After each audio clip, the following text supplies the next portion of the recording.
Chaos as Jigawa delegate disrupts Atiku, Obi, Ameachi's Abuja coalition meeting to unseat Tinubu.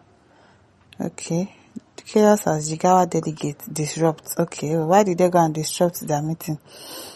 What was intended to be a strategic meeting to forge a united opposition against President Bola Ahmed Tinubu's All Progressive Congress APC government spiraled into chaos on Sunday. Tensions flared when delegates from Jigawa State clashed over who should represent them at the high-level talks in Wahala.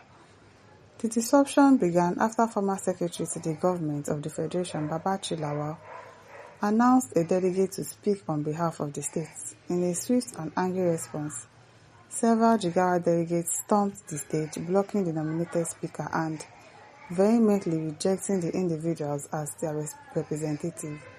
The altercation brought the meeting to an abrupt halt and underscored the internal divisions within the opposition ranks. The disruption occurred in the presence of key opposition leaders, including former Vice President Atiku Abubakar, former Labour Party presidential candidate Peter Obi, former Rivers State Governor Ameachi, and other influential political figures. The gathering was part of ongoing efforts to build a broad-based coalition capable of challenging and unseating President Tinubu in the 2027 general elections. The meeting was part of sustained efforts to build a broad-based coalition with the aim of unseating President Tinubu in the 2027 general elections. Atiku earlier confirmed the meeting in a post on his social media platforms on Sunday, saying, Peter Obi and I just arrived at the Abuja Continental Hotel for the National Political Consultative Group North event. Must they announce? Why are you announcing? Why can't you do your meeting in peace? Why can't you do your meeting quietly? Why are you announcing?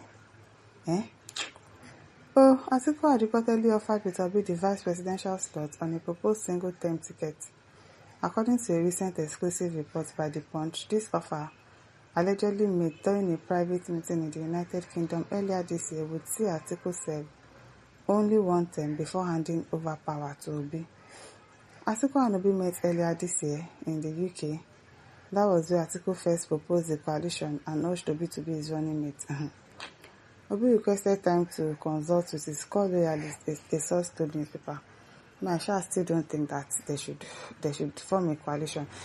They should form a coalition, but Peter Obi should be the president. That's my take. KK Gold says the voice of Esau and the hand of Jacob. Tinubu at work. Obviously, we know that he's the one at work. Obviously, Malachi says my mind is telling me that Shawari is working for Tinubu. Your mind is telling you no. He's working for Tinubu. It's not just your mind that is telling you. That is the truth. He's working for him. Obviously, Hundeni has said it, and people that has been suggestive of that fact before has now come to a conclusion that yes, truly, Shawari is working for Tinubu. Obviously, Brian Sunday says, from all indications, I'm beginning to agree with you. APC are afraid, despite the rating formula, but why are they ruling people by crooked means? I wonder.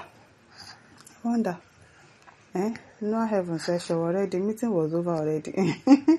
These ones are fighting as usual for their transport. Shawari, anything that concerns with Obi like this, you just know. The way he uses his page to target Peter Obi all the time. It is well. Now he says Tinubu's second name is surely they must gather. It is well. But they've already finished the meeting, so I don't know when Jigawa delegates came to scatter the party.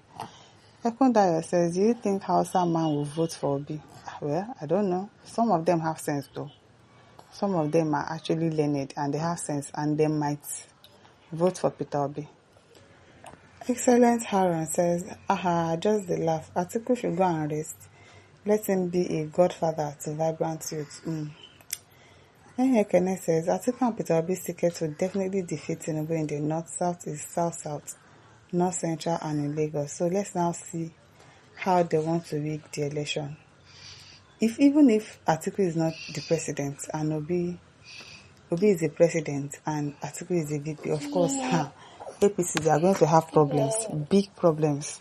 That is why they are doing everything to scatter PDP, to scatter LP, just to make sure that they have leverage over these people. That's why they are gunning for a one-party system, because they know that definitely Atiku and Peter Obi's ticket will definitely win. It will definitely win. If they are saying, as at 2023 election, Atiku came second, Peter Obi came third, Abi. So imagine the two of them coming together. And we know that that is not even Peter Obi's reports. That's not his report card. He got more votes than the 6 million votes that they are projecting.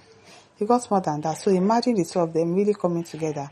But I would really wish for Peter Obi to be the president and Atiku the vice president. But I don't know. Any which one, any which way, as long as APC is going to leave power, it is well. And El Rufai is not part of them. I don't even want that El Rufai in the picture at all. At all. Okuna Elisha says, where is Elefai and Musa El Rufai? You mean El Rufai, Abi? Ezekudele says, that's Gandola's work from Kano. Okay, Gandola's. Oh, it might be his work. True. True, it's true.